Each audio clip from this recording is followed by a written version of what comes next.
নমস্কার। বিক্রমভিলা রহস্যের সিজন 3 পরবর্তী অংশ আজকে শোনাব। ভোরের আবছা আলো সবে ফুটতে শুরু করেছে। চারপাশে এখনো আধো অন্ধকার। বাতাসে ভারী নীরবতা ঝুলে আছে। ঘুম ভেঙেই হরিপদ বাইরে বেরিয়ে এলো। হঠাৎ তার কানে ভেসে এলো কিছু হালকা আওয়াজ। অস্পষ্ট চেঁচামেচি, ভাঙা ভাঙা কান্না। কেউ যেন উত্তেজিত হয়ে কিছু বলছে। শব্দগুলো এতটাই দূরের আর মৃদু যে স্পষ্ট করে বোঝা যাচ্ছে না কি ঘটছে। তবু অস্বস্তি বুকের ভেতর কেঁপে উঠল। হরিপদ থমকে দাঁড়ালো। কান খাড়া করে বুঝতে চেষ্টা করল। আওয়াজটা আসছে পাঁচিলের বাইরের দিক থেকে। সে আর এক মুহূর্ত দেরি করল না। তাড়াতাড়ি গিয়ে সামনের গেট খুলে বাইরে বেরিয়ে পড়ল।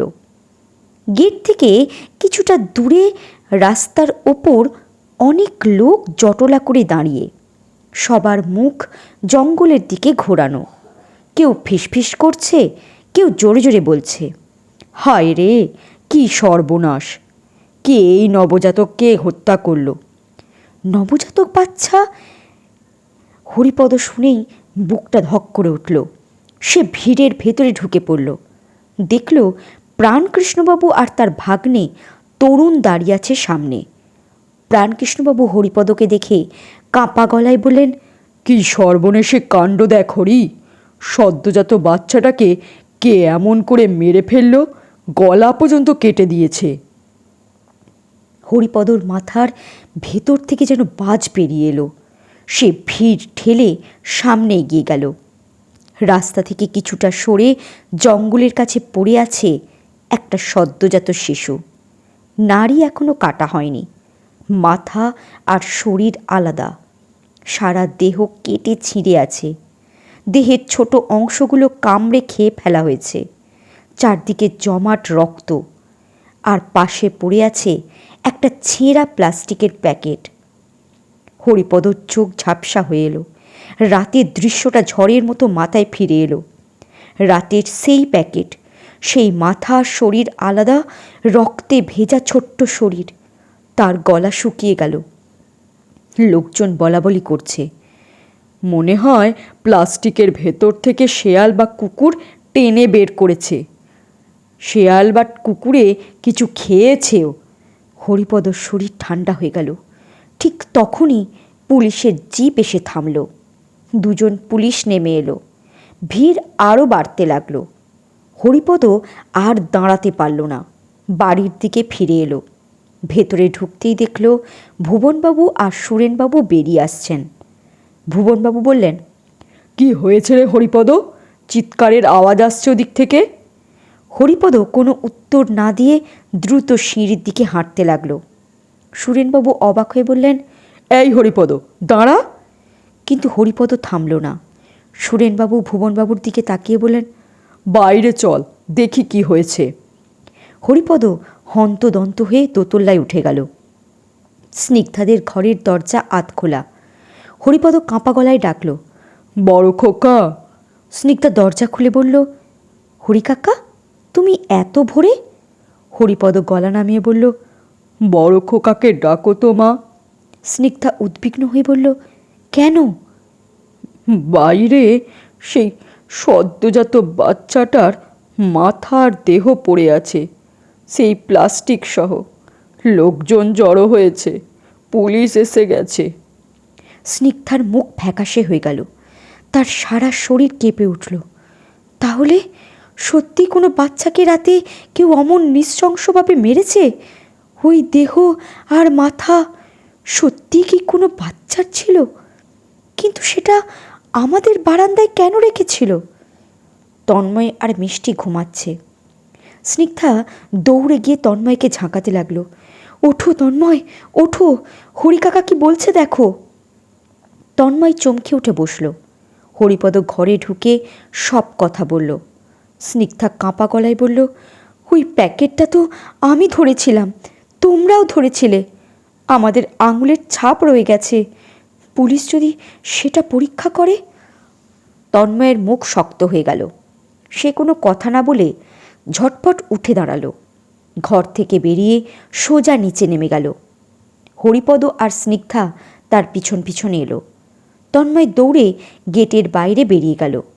দ্রুত পায়ে ভিড়ের দিকে এগিয়ে গেল। পুলিশ জায়গাটা ঘিরে ফেলেছে, আশপাশ পর্যবেক্ষণ করছে, লোকজনকে দূরে সরিয়ে দিচ্ছে।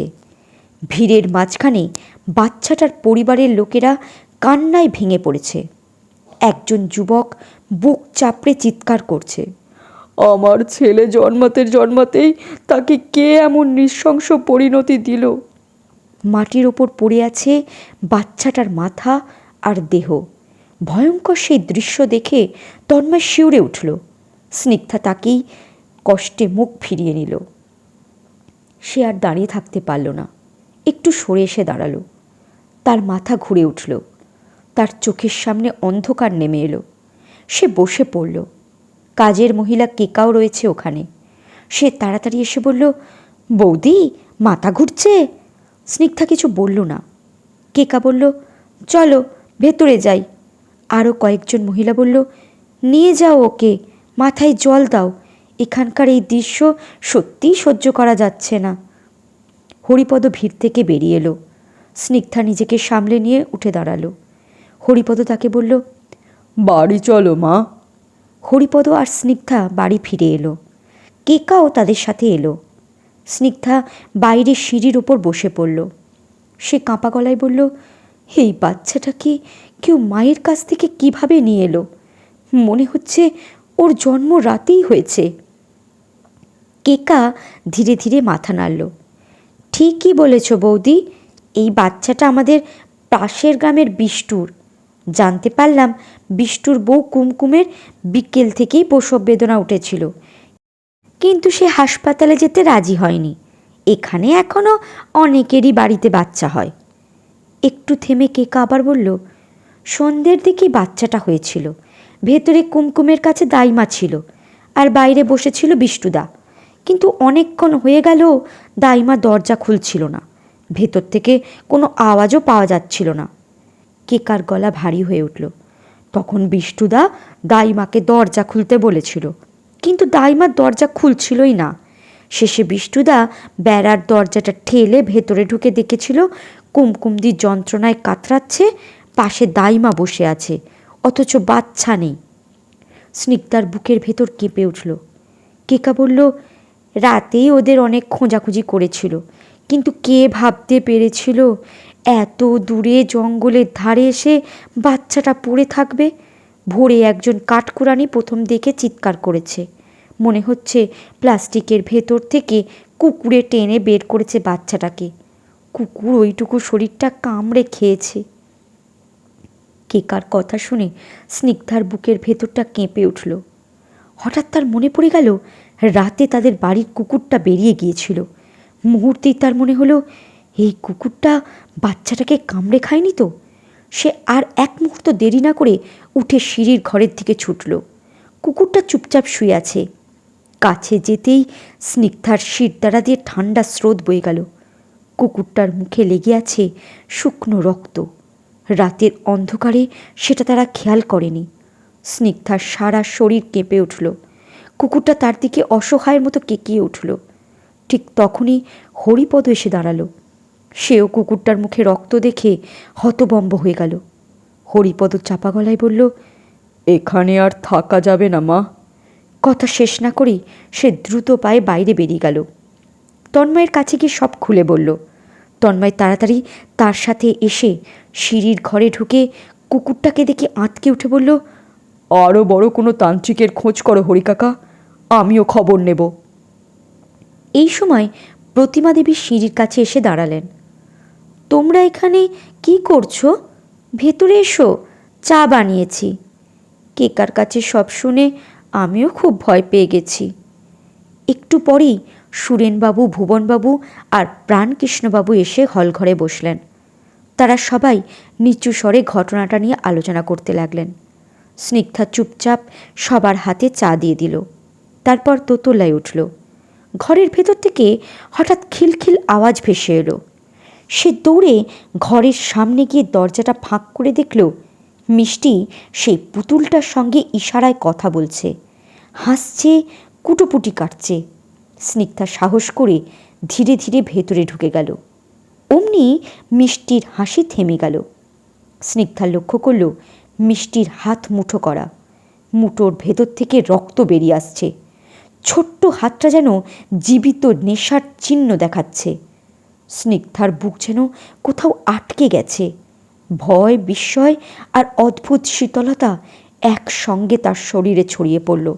সে এক মুহূর্তের জন্য দাঁড়িয়ে রইল, হাত কম্পমান, মনে হলো শ্বাসও থমকে গেছে। স্নিগ্ধা কাঠের মূর্তির মতো দাঁড়িয়ে রইল। পরক্ষণেই নিজেকে সামলে নিয়ে সে ধীরে ধীরে মিষ্টির দিকে এগিয়ে গেল। বুকের ভেতরটা কামারের হাঁপড়ের মতো ওঠানামা করছে। অস্ফুষ্ট স্বরে সে জিজ্ঞাসা করল, মিষ্টি মা, তোমার হাতের মুঠোয় কি? রক্ত এলো কোত্থেকে? মিষ্টির নিষ্পাপ মুখটা মুহূর্তেই অন্ধকার হয়ে গেল। চোখের মণি দুটো স্থির। স্নিগ্ধা এভাবে হুট করে ঘরে ঢুকে পড়ায় সে যেন প্রচণ্ড বিরক্ত হয়েছে, কিন্তু তার ডান হাতটা এখনও শক্ত করে মুঠো করা। সেই মুঠোর আঙুলের ফাঁক দিয়ে টপ টপ করে তাজা রক্ত গড়িয়ে আসছে। মিষ্টি! স্নিগ্ধার গলা শুকিয়ে কাঠ হয়ে গেছে। সে মিষ্টির পাশে বসে কাতর স্বরে বলল, মুঠোটা খোলো তো মা, দেখাও আমাকে। মিষ্টি কোনো শব্দ করল না। সে কথা বলতে পারে না, কিন্তু তার মৌনতা এখনও আরও ভয়ঙ্কর শোনালো। সে ধীরে ধীরে মাথা নাড়ল। না, সে হাত খুলবে না। তার দৃষ্টি এখন স্নিগ্ধার দিকে নেই। সে এক দৃষ্টে তাকিয়ে আছে পাশে বসে থাকা সেই কাপড়ের পুতুলটার দিকে। স্নিগ্ধার স্থির থাকতে পারল না। সে দ্রুত মিষ্টির কবজিটা জাপটে ধরল। ছোঁয়া মাত্রই মিষ্টি আচমকা হাতটা টেনে নিল। তার ছোট্ট মুখটায় ভয়ের ছাপ, ঠোঁট দুটো কাঁপছে, বড় বড় চোখে জল জমেছে। সে একবার পুতুলটার দিকে তাকালো, তারপর নিজের গলার ওপর আঙুল ঠেকিয়ে টেনে দেখালো, যেন কেউ কারোর গলা কেটে দিয়েছে। স্নিগ্ধার মাথার ভেতরটা ঝাঁঝা করছে। ঘরের ভেতরের বাতাসটা অস্বাভাবিক রকমের ঠান্ডা হয়ে গেল মুহূর্তেই। চারপাশ থেকে একটা পচা ড্যাম্প ধরা গন্ধ ভেসে আসছে। স্নিগ্ধার দেরি করল না। সর্বশক্তি দিয়ে মিষ্টির আঙুলগুলো এক এক করে খুলে দিল। মুঠো খুলতেই যা দেখল তাতে স্নিগ্ধার শির দ্বারা বেয়ে হিমশীতল একটা স্রোত নেমে গেল। হাতের তালুতে রক্তে লেপ্টে আছে ছোট্ট ছোট্ট কিছু শক্ত টুকরো। ভালো করে তাকিয়ে সে দেখল ওগুলো মানুষের বাচ্চার নখ আর একটা ছোট্ট জিভ। হঠাৎ একটা শুকনো কাঠ ভাঙার মতো শব্দ হলো। বিছানায় বসে থাকা পুতুলটার মাথাটা একপাশে অদ্ভুতভাবে কাত হয়ে গেল, যেন সে ঘাড় ঘুরিয়ে তাদের দেখছে। স্নিগ্ধা এবার চিৎকার করে উঠল, তন্ময়, হরিকাকা, তাড়াতাড়ি এসো। স্নিগ্ধার আর্তনাদ শুনে শ্রেয়া তার ঘর থেকে হন্তদন্ত হয়ে ছুটে এলো। কি হয়েছে বৌদি? ওভাবে চিৎকার করছো কেন? স্নিগ্ধা কথা বলার অবস্থায় নেই। সে আঙুল উঁচিয়ে মিষ্টির হাতটা দেখালো, কিন্তু শ্রেয়া তাকাতেই স্নিগ্ধা স্তম্ভিত হয়ে গেল। মিষ্টির হাতে কোনো রক্ত নেই, কোনো নখ বা জিভটা সেখানে পড়ে নেই। পুরো হাতটা একেবারে পরিষ্কার। শ্রেয়া পুতুলটার দিকেও তাকালো। পুতুলটা একেবারে স্বাভাবিকভাবে সোজা হয়ে বসে আছে। শ্রেয়া অবাক হয়ে বলল, কই, কিছুই তো নেই বৌদি, তুমি ভয় পাচ্ছ কেন? মিষ্টি এবার খিলখিল করে হেসে উঠল। তার হাতে যে কিছুই নেই এবং স্নিগ্ধা যে অপ্রস্তুত হয়ে গেছে, এই পুরো ব্যাপারটায় সে যেন আনন্দ খুঁজে পেয়েছে। শ্রেয়া বলল, চলো বৌদি, নিচে যাই। স্নিগ্ধা শ্রেয়ার দিকে তাকালো। শ্রেয়া একদম স্বাভাবিক। সে মনে মনে বলল, কে যে এসব করছে তাকে খুঁজে বের করতেই হবে। মিষ্টি খাট থেকে নেমে তার সেই পুতুলটাকে বগলে চেপে ঘর থেকে বেরিয়ে গেল। সে এখন নিচে যাচ্ছে। শ্রেয়া স্নিগ্ধার হাত ধরে টান দিল, চলো বৌদি, কি হয়েছে তোমার? তোমাকে এত চিন্তিত দেখাচ্ছে কেন? স্নিগ্ধা একটা লম্বা শ্বাস ফেলে নিজেকে সামলে নিয়ে ফিসফিস করে বলল, কিচ্ছু না, চল। তারা দুজন নিচে নেমে খাওয়ার ঘরে ঢুকল। মিষ্টি খাওয়ার টেবিলে বসে পুতুলটাকে নিয়ে খেলতে লাগলো। কেকা রান্নাঘরে ব্যস্ত, গ্যাসের উনুন জ্বালিয়ে রুটি সেঁকছে সে। প্রতিমা দেবী রান্নাঘরের দরজার কাছে মেঝেতে বসে বঁটি দিয়ে সবজি কাটছেন। স্নিগ্ধাকে দেখে তিনি মুখ তুলে বললেন, কি কি রান্না হবে বলো তো মা? সবজি যা আছে সব বের করে রেখেছি। স্নিগ্ধা ম্লান হেসে বলল, যা আছে আপনার ইচ্ছে মতো কিছু একটা বলে দিন মাসিমা, কেকা সেই মতোই রান্না করবে। এরপর সে কেকার দিকে তাকিয়ে জিজ্ঞাসা করল, সকালের খাবারটা কি হয়েছে? কেকা হাত চালিয়ে রুটি উল্টাতে উল্টাতে বলল, প্রায় হয়ে গেছে বৌদি, রুটিগুলো সেঁকা হয়ে গেলেই দুপুরের রান্না বসিয়ে দেব। রুটি হয়ে গেলে আগে শ্রেয়া আর মিষ্টিকে খেতে দিও। এই বলে স্নিগ্ধা একবার ওদের দুজনের দিকে তাকালো। মিষ্টি বাধ্য মেয়ের মতো শ্রেয়ার পাশে বসে গল্প করছে। স্নিগ্ধা আর সেখানে দাঁড়ালো না, মনটা খুব অস্থির লাগছে তার। সে ঘর থেকে বেরিয়ে বাইরের বারান্দার সিঁড়ির ওপর দাঁড়ালো। সে দেখল কিঙ্কর সামনের দিক থেকে এগিয়ে আসছে। কিঙ্কর সামনে এসে দাঁড়াতেই স্নিগ্ধা বলল, ভেতরে চলো ভাই, বসবে। কিঙ্কর এগিয়ে এসে স্নিগ্ধার পায়ে হাত দিয়ে প্রণাম করতে গেল। স্নিগ্ধা দ্রুত এক পা পিছিয়ে গিয়ে বলল, প্রণাম করতে হবে না ভাই, থাক। কিঙ্কর কাঁচুমুচু মুখে বলল, বড় বৌদি, তোমরা এসেছো শুনে খুব খুশি হয়েছি। আমি আসলে একটা কাজে বাইরে গিয়েছিলাম, কাল সন্ধ্যেই ফিরেছি বলে রাতে আসতে পারিনি। কিন্তু আজ সকালে যা শুনলাম, ওই বাচ্চাটার খবর, কী ভয়ঙ্কর কাণ্ড, ভাবলেই গায়ে কাঁটা দিচ্ছে। স্নিগ্ধা কোনো উত্তর দিল না। তার বুকের ভেতর ব্যথায় মোচড় দিয়ে উঠল। তার নীরবতা দেখে কিঙ্কর চিন্তিত হয়ে জিজ্ঞাসা করল, সব ঠিক আছে তো বড় বৌদি? তোমার মুখটা এত গম্ভীর কেন? স্নিগ্ধা এবার ধরা গলায় বলল, কিচ্ছু ঠিক নেই ভাই। ঠিক সেই সময় তন্ময় ভেতর থেকে বেরিয়ে এসে দাঁড়ালো। কিঙ্কর তার পায়ে হাত দিয়ে প্রণাম করে জিজ্ঞাসা করল, কেমন আছো বড়দা? তন্ময় রুক্ষস্বরে বলল, ভালো নেই ভাই। কিঙ্করের কপালে দুশ্চিন্তার ভাঁজ পড়ল। কেন বড়দা, কি হয়েছে?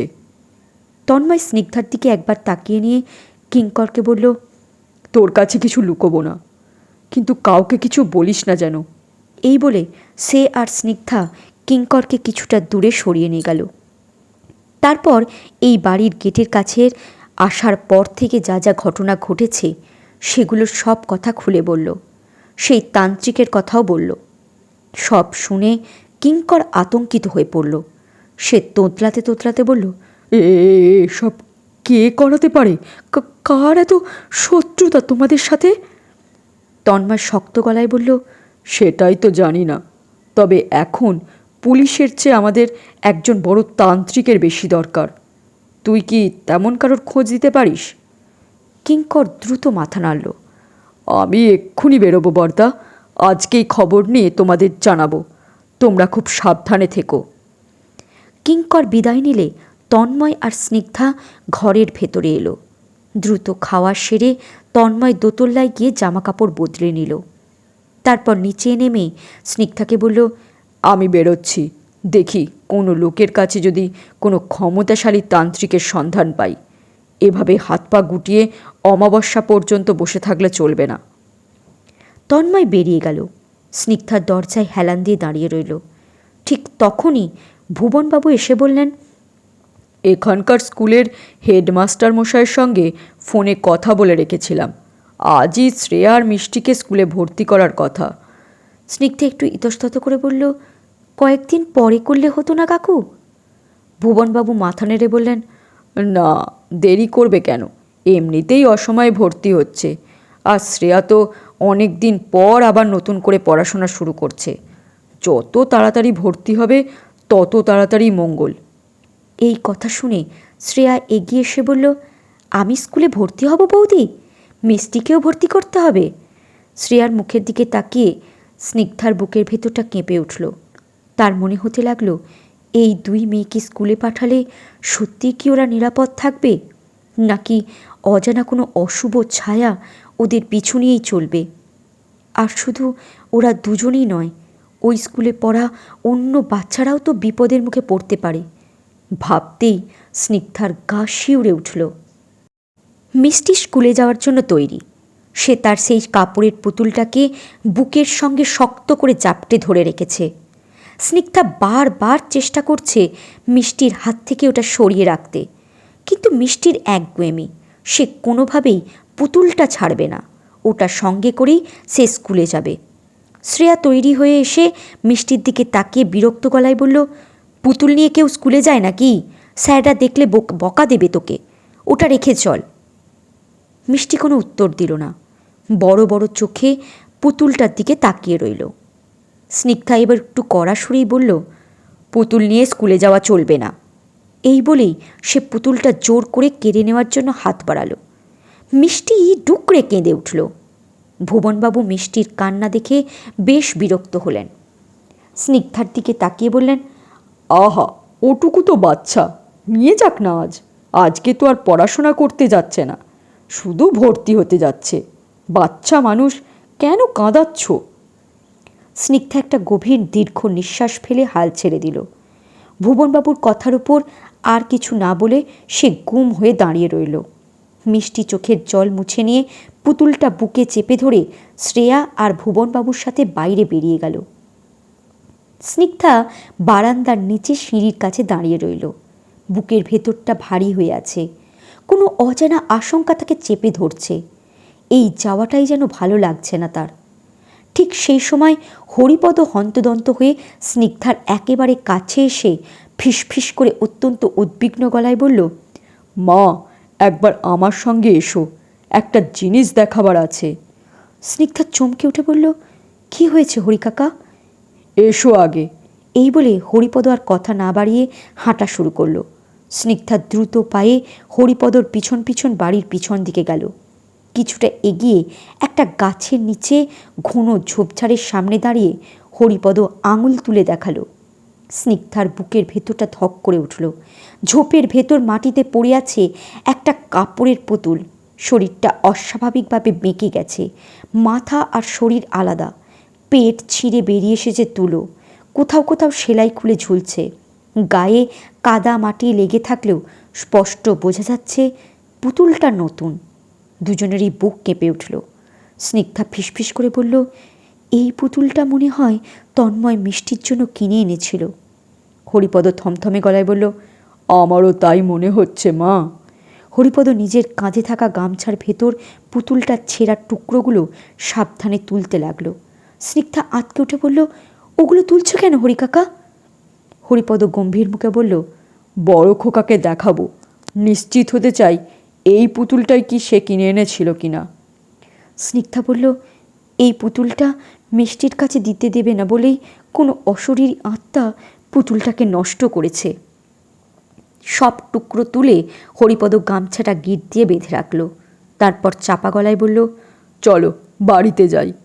দুজনেই ভারী পায়ে বাড়ির দিকে ফিরে এলো। হরিপদ নিজের ঘরে গিয়ে গামছাটা রেখে স্নিগ্ধাকে বলল, মা, আমি বেরোচ্ছি, দেখি বড় কোনো তান্ত্রিকের খোঁজ কারোর কাছে পাই কিনা। এই কথা বলে হরিপদ বেরিয়ে গেল। স্নিগ্ধা দোতলায় উঠে স্নান করতে বাথরুমে ঢুকল। দরজার পাশের আয়নাটার দিকে তাকিয়েই তার মনে পড়ে গেল আগেরবার এই আয়নাতেই সে ভয়ঙ্কর বিভৎস মুখ দেখেছিল। বুকটা কেঁপে উঠল। এবার অবশ্য আয়নায় তাকিয়ে তেমন কিছু দেখতে পায়নি এখনও। তবু অজানা আশঙ্কা মন থেকে কাটল না। স্নান সেরে স্নিগ্ধা মন্দিরে পুজো দিতে যাওয়ার জন্য বারান্দা থেকে নামছে। সেটা বুঝতে পেরে প্রতিমা দেবী বললেন, আমিও যাব, তোমাদের মন্দিরটা একবার দেখে আসি। স্নিগ্ধা চমকে উঠে বলল, মাসিমা, ওটা এখন আপনারও মন্দির, কিন্তু এখন যাবেন না, ওদিকে অনেক জঙ্গল হয়ে আছে, আগে পরিষ্কার করা হোক তারপর যাবেন।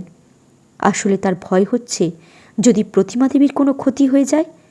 প্রতিমা দেবী বললেন, কিচ্ছু হবে না, এই বলে তিনি নামতে উদ্যত হলেন। স্নিগ্ধা তাড়াতাড়ি বলল, বাবা নিজের ঘরে আছে, আর কেউ নেই বাড়িতে, ফাঁকা বাড়ি রেখে গেলে। প্রতিমা দেবী একটু ভেবে বললেন, ঠিক আছে, তুমি যাও, আমি পরে যাব। স্নিগ্ধা আর কিছু না বলে একাই মন্দিরের দিকে হাঁটতে লাগলো। মন্দিরে পৌঁছে এসে সে অবাক হয়ে দেখল ভেতরটা পরিষ্কার, ঠাকুরের থালা বাসন ধোয়া সাজানো। বুঝতে পারল নিশ্চয়ই হরিকাকাই সব গুছিয়ে রেখেছে। স্নিগ্ধা প্রথমে শিবলিঙ্গ থাকা ঘরে ঢুকে নিষ্ঠা ভরে শিবলিঙ্গের সামনে বসল। তারপর দেশলাই কাঠি জ্বালিয়ে প্রদীপ ধরাতে গেল, কিন্তু সলতে কিছুতেই জ্বলছে না। সে ভাবল হয়তো হাওয়ার জন্যই নিভে যাচ্ছে। সে জানালার দরজা বন্ধ করে দিল, তবুও প্রদীপ জ্বলল না। স্নিগ্ধার বুক ধক করে উঠল। তার মনে পড়ল তান্ত্রিক তো মন্দির শুদ্ধ করে দিয়ে গেছেন, তাহলে প্রদীপ জ্বলছে না কেন? এই মন্দিরে যাতে কোনো আত্মা বা অশুভ শক্তি ঢুকতে না পারে সেজন্য তো বন্ধ দেওয়া হয়েছিল। তান্ত্রিক বলেছেন শিবলিঙ্গ আর দেবী শক্তিকে অপবিত্র করেই কেউ আত্মাদের ঢুকিয়েছে। তবে কি তান্ত্রিক শুদ্ধ করা সত্ত্বেও মন্দির আদৌ পবিত্র হয়নি?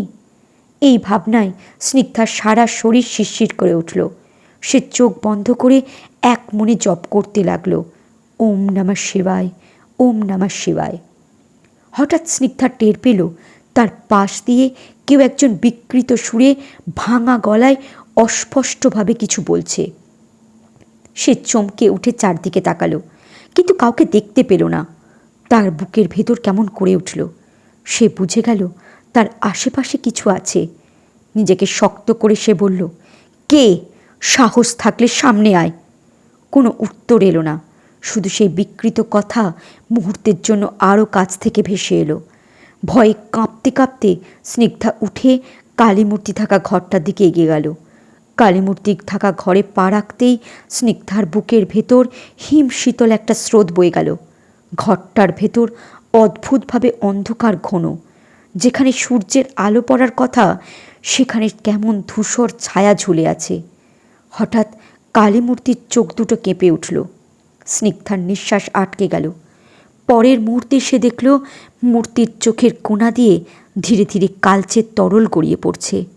রক্ত নয়, ঘন কালো তেলতেলে কিছু। মেঝেতে পড়তেই স স করে শব্দ হলো।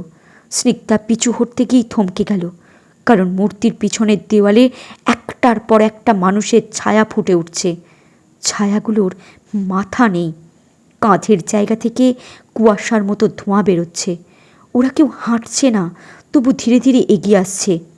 ঘরের বিকৃত গলা ভেসে উঠল, শিব শিব শিব, কিন্তু উচ্চারণটা প্রার্থনার নয়, ব্যঙ্গের, বিদ্রূপের। স্নিগ্ধার গলার ভেতরের কথা আটকে গেল। সে ঘরটা থেকে বেরিয়ে যেতে এক পা বাড়ালো। ঠিক তখনই তার মাথার ওপর কিছু পড়ল। মুহূর্তের জন্য মনে হলো যেন কলসি ধরে কেউ জল ঢেলে দিয়েছে, কিন্তু পরক্ষণেই চোখ পড়ল লাল, ঘন লাল রক্ত। রক্ত তার চুল, মুখ, গলা বেয়ে সারা শরীর ভিজিয়ে দিল। গা ঘিনঘিন করে উঠল স্নিগ্ধার। মাথা ঘুরে এলো, বুক ধকধক করতে লাগলো। আর এক মুহূর্ত দাঁড়ালো না সে। আতঙ্কে ছুটে মন্দির থেকে বেরিয়ে সোজা পুকুরের দিকে দৌড়ালো। জলে নেমে পড়ল। গায়ের রক্ত ধুয়ে যেতেই পুকুরের জল মুহূর্তে লাল হয়ে উঠল। হঠাৎ স্নিগ্ধা দেখল জলের ভেতরে কুণ্ডলি পাকিয়ে কিছু একটা তার দিকেই এগিয়ে আসছে। ভয়ে তার বুক চেপে এলো। এক মুহূর্ত দেরি না করে সে ছুটে জল থেকে উঠে পড়ল। জোর পায়ে বাড়িতে এলো। বারান্দায় উঠতেই প্রতিমা দেবী তাকে দেখে বললেন, একবার তো স্নান করেছ মা, আবার কেন স্নান করতে গেলে? স্নিগ্ধা কোনো উত্তর দিল না। সে মাথা নিচু করে ভেতরে ঢুকে চুপচাপ দোতলার দিকে উঠে গেল। আজকে শুনলেন বিক্রম ভিলা রহস্যের সিজন 3-এর 16 থেকে 18 পর্ব। পরবর্তী পর্ব খুব শীঘ্রই চলে আসবে। ধন্যবাদ।